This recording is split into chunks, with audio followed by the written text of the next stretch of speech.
Hello बच्चों, स्वागत है आप सभी का आपके अपने YouTube channel Arvind Bidlan classes में। तो बेटा आज का जो हमारा टॉपिक होगा ये आधुनिक भारत के इतिहास विषय पर जो पाठ है 1857 क्रांति। ठीक है, आज हम ये टॉपिक 1857 क्रांति डिस्कस करेंगे। ठीक है, और इस टॉपिक से जो भी इंपॉर्टेंट एमसीक्यूज हैं आज हम उन एमसीक्यूज पर बात करेंगे। साथ ही साथ इस एमसीक्यूज में जो भी इंपॉर्टेंट जो इंफॉर्मेशन होगी वो भी मैं आपको इस वीडियो के माध्यम से दूंगा। तो इसीलिए आज की वीडियो बेहद और बेहद इंपॉर्टेंट है। ठीक है, तो वीडियो को आपको पूरा देखना है और जो बच्चा चैनल से नया जुड़ा है चैनल को सब्सक्राइब कीजिएगा, वीडियो को लाइक कीजिएगा और दूसरे अपने साथियों को भी ज्यादा से ज्यादा वीडियो को शेयर कीजिएगा। ठीक है, तो शुरू करते हैं हम आज की अपनी वीडियो को, जिसका टॉपिक है 1857 की क्रांति। तो जैसे कि मैंने आपको बताया आज हम एमसीक्यूज करेंगे 1857 क्रांति के। ठीक है, ये क्रांति भारतीय इतिहास में अगर हम बात करते हैं, ये क्रांति भारतीय इतिहास में बहुत ही महत्वपूर्ण थी, क्योंकि इस क्रांति के माध्यम से कहीं ना कहीं अंग्रेजों की जो भारत पर राज कर रहे थे, जो ईस्ट इंडिया कंपनी भारत पर राज कर रही थी, इस क्रांति ने उस ईस्ट इंडिया कंपनी की नींव को हिला दिया। अंग्रेज, ऐसा माना जाता था कि अंग्रेज जो है इन्हें कोई हरा नहीं सकता, परंतु इस क्रांति के माध्यम से अंग्रेजों को भारत में अब डर लगने लगा कि कहीं ये क्रांति लंबी चली तो भारत से उन्हें अपना बोरिया बिस्तर उठाना पड़ जाएगा। ठीक है, तो इसीलिए आज हम इस वीडियो के माध्यम से एमसीक्यूज जो इंपॉर्टेंट है उनको करेंगे। ठीक है, तो देखिए जैसे पहला प्रश्न यहाँ पर पूछा गया है आपसे, इसमें आपसे बोला गया है कि 1857 की जो क्रांति थी इसकी शुरुआत कहाँ से हुई थी। तो यहाँ पे आपको चार ऑप्शन दिए हैं, पर इसका जो सही ऑप्शन है वो है मेरठ। मेरठ से ये क्रांति शुरू होती है 10 मई साल 1857 को। ये क्रांति मेरठ से शुरू होती है, जिसमें घुड़सवार सैनिकों की एक टुकड़ी मेरठ से चलकर दिल्ली पहुंचती है और 10 मई को ये शुरू होती है और 11 मई को ये घुड़सवार जो भारतीय सैनिक थे ये दिल्ली में पहुंच जाते हैं। तो शुरुआत कहां से होती है इसकी? मेरठ से होती है। तो इसका जो सही ऑप्शन है वह है ऑप्शन नंबर बी। ठीक, चलिए आगे देखते हैं। आगे कहता है 1857 क्रांति कब शुरू हुई? तो जैसे मैंने आपको बताया था कि 10 मई से शुरू होती है, तो इसका जो सही जवाब है वो है 10 मई 1857 को। ठीक है, और ये क्रांति कहां से शुरू होती है? ये होती है यूपी के मेरठ से। ठीक है, क्योंकि मेरठ भी उस समय अंग्रेजों की क्या होती थी? छावनी हुआ करती थी। तो ये मेरठ से शुरू होती है 10 मई 1857 को। ठीक, चलिए आगे चलते हैं। अगला सवाल आपसे पूछा है यहाँ पर कि 1857 के विद्रोह का पहला सैनिक कौन था। तो देखिए यहाँ पे एक फोटो के माध्यम से मैंने समझाने का प्रयास किया है। यहाँ आप देख पा रहे हैं ये एक फोटो है। ठीक है, और इस फोटो में आप लोग देखेंगे कि ये जो फोटो है ये है एक सैनिक की, जो उस समय ईस्ट इंडिया कंपनी का सैनिक था जिसका नाम था मंगल पांडे। ठीक है, तो मंगल पांडे के माध्यम से ये क्रांति की शुरुआत की गई थी। ठीक है, तो इसका जो सही जवाब है वो है मंगल पांडे। तो यहाँ पे ऑप्शन में जो सही जवाब है वो है Mangal Pandey, option number B. ठीक है, अगला सवाल आपसे कहता है कि उस समय यानी 1857 के समय भारत का गवर्नर जनरल कौन था। तो देखिए 1857 के समय जो गवर्नर जनरल थे, ये जो गवर्नर जनरल हैं ये हैं लॉर्ड कैनिंग। ठीक है, इनका क्या नाम है? ये है लॉर्ड कैनिंग। तो कैनिंग ही जो थे वो 1857 के समय में भारत के गवर्नर जनरल हुआ करते थे। ठीक है, इन्हीं के समय में ही 1857 की जो है वो क्रांति हुई थी। ठीक है बच्चों, चलिए आगे चलते हैं अगले सवाल पर। आगे सवाल पूछा गया है, ये देखिए option number B is the right answer. ठीक है, आगे सवाल पूछा गया है कि चर्बी वाले कारतूस किस जानवर की चर्बी से बने थे। देखिए जो क्रांति का वो कारण जो था वो था चर्बी, कारतूसों में चर्बी का लगा होना। जो कारतूस थी, जो गोली थी, उस गोली में ऐसा बताया जाता था कि इसमें गाय और सुअर की चर्बी लगी हुई है, जिसे दांत से छीलना पड़ता है। और इससे जब ये बात पता लगी कि चर्बी लगी हुई है कारतूस के अंदर और उसे दांत से छीलना पड़ेगा, क्योंकि चर्बी में गाय और सुअर की कारतूस में गाय और सुअर की चर्बी लगी थी, इसीलिए जो सैनिक अंग्रेजों की फौज में थे वो हिंदू और मुस्लिम थे, उन्होंने इसका विरोध किया कि हम इस कारतूस का, इस गोल राइफल का इस्तेमाल नहीं करेंगे। ठीक है, तो ये सबसे बड़ा कारण था गाय और सूअर की चर्बी का होना, इस वजह से ये क्रांति जो है वो फैली। ठीक, तो इसका जो सही जवाब है वह है ऑप्शन नंबर ए। आगे देखिए, आगे कहता है रानी लक्ष्मीबाई कहाँ की रानी थी? तो रानी लक्ष्मीबाई जो थी वो option number B is the right answer, ये झांसी की रानी थी। ठीक है, कहाँ की रानी थी? झांसी की रानी थी, और इनका जो असली नाम था झांसी की रानी का वो था रानी लक्ष्मीबाई। ठीक है, इन्होंने भी 1857 की क्रांति में अंग्रेजों के खिलाफ विद्रोह में भाग लिया। आगे देखिए, अगला कहता है साल 1857 में बहादुर शाह जफर को क्या घोषित किया गया? तो 1857 में बहादुर शाह जफर को सम्राट घोषित किया गया था, यानी ऑप्शन नंबर बी। 11 मई को मैंने आपको बताया था, 11 मई 1857 को जो सैनिक थे वो लाल किले पर आ गए थे, दिल्ली में आ गए थे, उन्होंने बहादुर शाह जफर को भारत का सम्राट घोषित कर दिया था, और ये बोला था कि हम आपके नेतृत्व में क्रांति में भाग लेंगे, आप हमारे बादशाह हो, हमारे राजा हो। ठीक है, तो 1857 के विद्रोह में बहादुर शाह जफर को भारत का सम्राट घोषित कर दिया था। तो सही जवाब है ऑप्शन नंबर डी। ठीक, आगे देखते हैं अगला सवाल। आगे कहता है नाना साहब का मुख्य केंद्र कहाँ था? ठीक है, तो नाना साहब का जो मुख्य केंद्र था वो था Kanpur, option number B is the right answer. ठीक है, नाना साहब के जो पिता थे उनके पिता का नाम था पेशवा बाजीराव सेकंड, पेशवा बाजीराव सेकंड, ये नाना साहब के फादर थे, इनके पिता थे। पर नाना साहब के फादर की मृत्यु होने के बाद जो इनको मिलने वाली पेंशन थी, बहादुर शाह जो पेशवा बाजीराव को जो पेंशन मिलती थी वो इनकी मौत के बाद नाना साहब को मिलनी बंद हो गई। तो नाना साहब ने जब ये पूछा कि मेरे को क्यों नहीं मिल रही है पेंशन, मुझे भी मिलनी चाहिए, क्योंकि अब तो पेशवा बाजीराव की मृत्यु हो गई और ये पेशवा बाजीराव के बेटे थे, तो पेंशन इनको मिलनी चाहिए। तो अंग्रेजों ने ये बोला कि आपको पेंशन नहीं मिलेगी क्योंकि आप इनके वास्तविक बेटे, इनके असली बेटे नहीं हो, आप इनके गोद लिए हुए बेटे हो, इसलिए आपको इस तरीके का अधिकार नहीं है। ठीक है, तो इसका जो सही जवाब है नाना साहब कहाँ के प्रमुख केंद्र था, वो था ऑप्शन नंबर बी कानपुर। ठीक,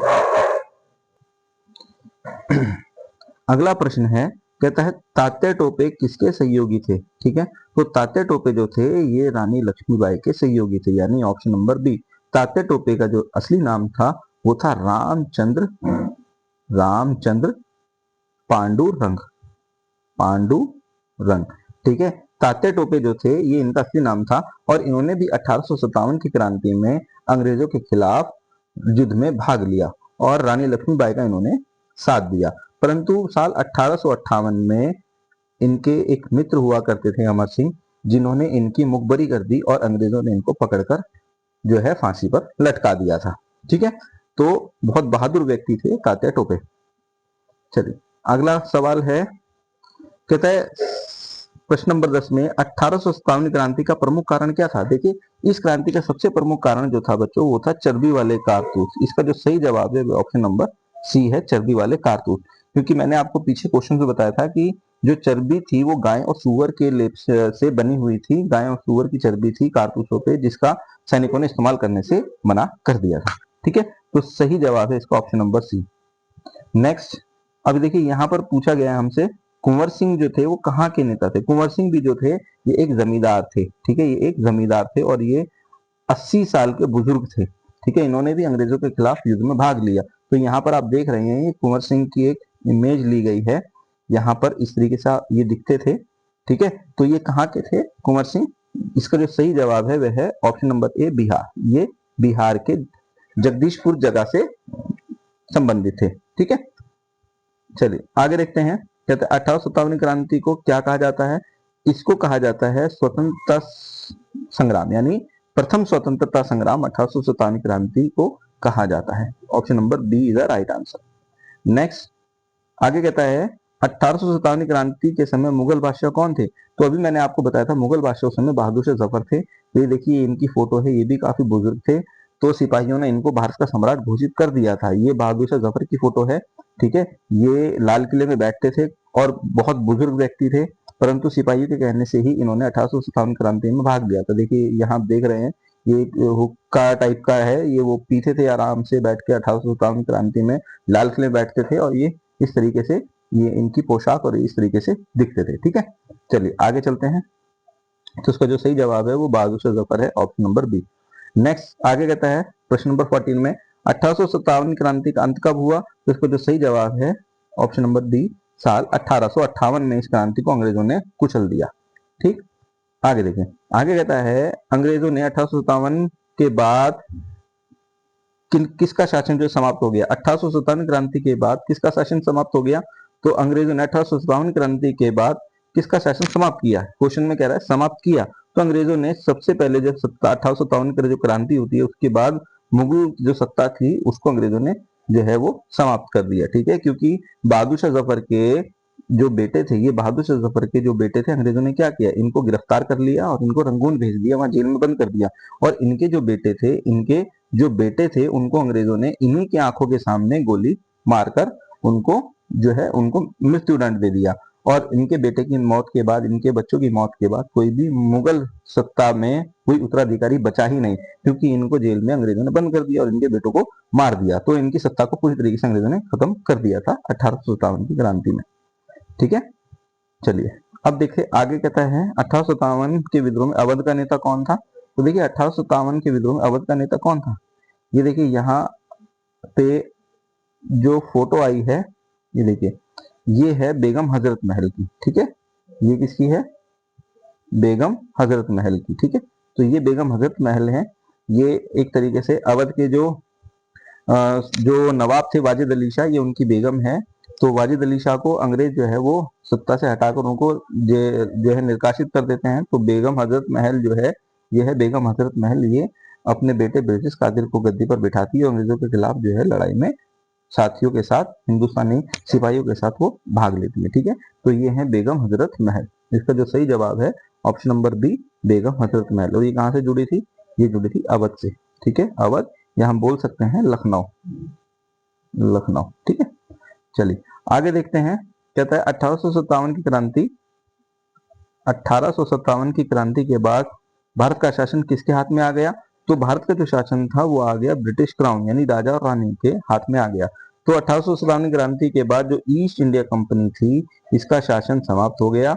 अब भारत पर अंग्रेजों के राजा और रानी का कंट्रोल हो गया। तो सही जवाब है ऑप्शन नंबर बी। ठीक, नेक्स्ट देखिए। कहता है साल 1857 के विद्रोह का तात्कालिक कारण क्या था? तो मैंने बताया आपको, ये कारतूस विवाद था। ठीक है, ऑप्शन नंबर बी, कारतूस पे गाय और सुअर की चर्बी का लगा होना, ये सबसे बड़ा विवाद था। ठीक, आगे कहता है प्रश्न नंबर 19 में 1857 के विद्रोह का मुख्य केंद्र कौन सा शहर था? तो इसका जो सही जवाब है वह option number A, Delhi. Delhi से कौन कर रहा था? दिल्ली से जो बहादुर शाह जफर थे, जो बहादुर शाह जफर थे वो जो है दिल्ली से अंग्रेजों के खिलाफ मोर्चा संभाले हुए थे। ठीक, नेक्स्ट 1857 की क्रांति क्यों असफल हो गई? असफल क्यों हुई? तो इसका सबसे बड़ा जो कारण था, ये सभी इसके कारण थे, एकता की कमी, नेतृत्व की कमी और संसाधनों की कमी। ठीक है, तो इसका जो सही जवाब है ऑप्शन नंबर डी यानी उपयुक्त सभी। तो ये सभी कारण थे। विद्रोहियों में एकता की कमी नहीं थी, कोई अच्छा नेतृत्व नहीं था, उनके पास अच्छे संसाधन नहीं थे, उनके पास हथियार नहीं थे, उनके पास अच्छे पैसे नहीं थे। ठीक है, उनके पास संचार की अच्छी सुविधा नहीं थी। ये सभी एक कारण थे जिसकी वजह से क्रांति जो है सफल नहीं हो पाई। चलिए आगे देखते हैं। कहते हैं 21वां सवाल, इलाहाबाद के विद्रोह का नेतृत्व किसने किया?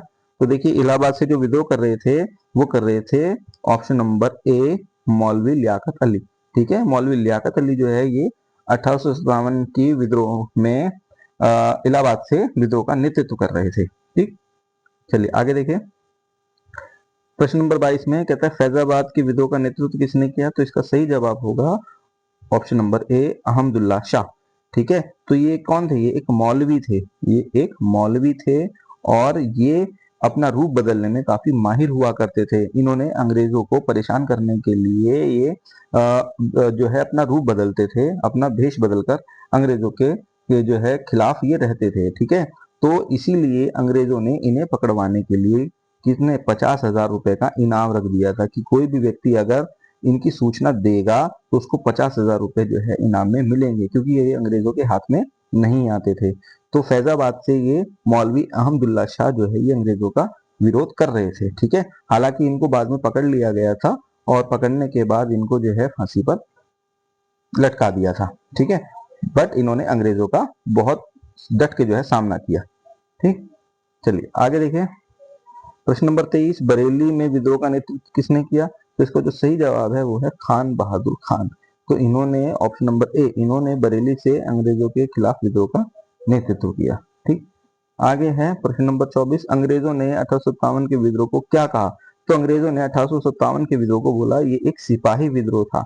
ठीक है, ये कैसा विद्रोह था? सिपाही विद्रोह था, ऑप्शन नंबर सी, क्योंकि ये विद्रोह जो है सिपाहियों के द्वारा शुरू किया गया था, है ना। तो जैसे कि मैंने आपको बताया, मंगल पांडे जो था वो 34वीं रेजिमेंट का सिपाही था, जो बैराकपुर की रेजिमेंट थी बंगाल की। और जो विद्रोह जो घुड़सवार सैनिक थे वो मेरठ के थे, क्योंकि जब मंगल पांडे को फांसी पे चढ़ा दिया गया था तो ये बात घुड़सवार सैनिकों को पता लगी मेरठ में, तो उन्होंने भी विद्रोह कर दिया। ठीक है, और उन्होंने मतलब अपने घोड़े पर बैठकर ही 10 मई 1857 को मेरठ से वो चले और 11 मई 1857 को दिल्ली पहुंच गए। यानी उन्होंने दिल्ली, जो पहले जो अंग्रेजों के कब्जे में थी, वो दिल्ली उनसे छुड़वाकर उन्होंने वहां पर अपना दबदबा बना लिया, दिल्ली को कंट्रोल कर लिया। ठीक है, तो ये किस विद्रोह के नाम से जाना गया? ये गया सिपाही विद्रोह के नाम से जाना गया। आगे देखिए, कहता है 25 में डॉक्ट्रिन ऑफ लैप्स किसने लागू किया? तो इसका जो सही जवाब है वो है ऑप्शन बी, डलहौजी। डलहौजी ने जो है ये डॉक्ट्रिन ऑफ लैप्स जो है, यानी इसको हम बोल सकते हैं दूसरे शब्दों में हड़प नीति, है ना। इसने ये डॉक्ट्रिन ऑफ लैप्स की नीति को शुरू किया, यानी रियासतों को इसने हड़पना शुरू कर दिया कि अगर किसी राजा की मृत्यु होती है और उसका कोई भी वास्तविक उत्तराधिकारी नहीं है तो अंग्रेज उसकी रियासत को अपने कंट्रोल में कर लेंगे, उसको हड़प लेंगे। तो ये हड़प नीति यानी डॉक्ट्रिन ऑफ लैप्स लाने वाला जो अंग्रेज था वो था डलहौजी। ठीक है, डलहौजी। और साल 1848 में सबसे पहले जो रियासत हड़पी गई, जिसको हड़पा गया अंग्रेजों ने, वो थी सतारा। सतारा, ठीक है, सतारा को सबसे पहले अंग्रेजों ने साल 1848 में डॉक्ट्रिन ऑफ लैप्स के तहत उस पर कंट्रोल कर लिया, उसको हड़प लिया। ठीक है, तो इसको लाने वाला व्यक्तित्व जो था वो था डलहौजी। आगे देखें, देखिए किस राज्य को विलय नीति से हड़पा गया? तो इसमें जो 4 ऑप्शन दिए गए हैं, परंतु इसमें जो सही जवाब है वो है ऑप्शन नंबर ए, यानी झांसी। ठीक है, झांसी की रानी लक्ष्मीबाई को जब उनके बेटे की मौत हो जाती है तो अंग्रेज जो है, क्योंकि उनके पति की भी मृत्यु हो जाती है और उनका बेटा भी का भी जो स्वर्गवास हो जाता है, परंतु रानी लक्ष्मीबाई का एक गोद लिया हुआ बेटा होता है, तो अंग्रेज उसको उसका वास्तविक उत्तराधिकारी झांसी का नहीं मानते हैं और अंग्रेज झांसी को हड़पते हैं इस नीति के हिसाब से। ठीक है, तो ये जो हड़प नीति थी, इसके हिसाब से अंग्रेज जो है झांसी को भी हड़पने का प्रयास करते हैं और झांसी की रानी को मजबूर होकर अपना किला छोड़ना पड़ता है। परंतु जब झांसी की रानी लड़ती है तो अंग्रेज जो उस समय जो एक सेनापति था जिसने झांसी की रानी के साथ लड़ाई लड़ी थी, वो था हीरोज। हीरोज जब झांसी की रानी से लड़ता है, हालांकि लड़ाई में झांसी की रानी वीरगति को प्राप्त हो जाती है, परंतु हीरोज जो है ये बात कहता है कि ये 1857 की क्रांति में अकेली एक बहादुर एक मर्द लेडी थी, यानी झांसी की रानी लक्ष्मीबाई की वो बारे में तारीफ करते हैं। ठीक है, तो बच्चों ये कुछ सवाल थे, 26 सवाल सबसे इंपॉर्टेंट थे। तो उम्मीद करता हूँ आपको समझ में आए होंगे। तो वीडियो कैसी लगी अपने कमेंट जरूर कीजिए, और अगर अच्छी लगी तो वीडियो को लाइक कीजिए, दूसरे बच्चों को शेयर कीजिए, जो बच्चे चैनल से नहीं जुड़े हैं चैनल को सब्सक्राइब कीजिएगा और अपने साथियों को भी शेयर कीजिएगा। ठीक है, तो इसी के साथ मैं आपसे इजाजत चाहूंगा। मिलेंगे फिर हम अपनी नेक्स्ट वीडियो पे। अपना ध्यान रखिए, अच्छे से पढ़ाई कीजिए। Thank you very much.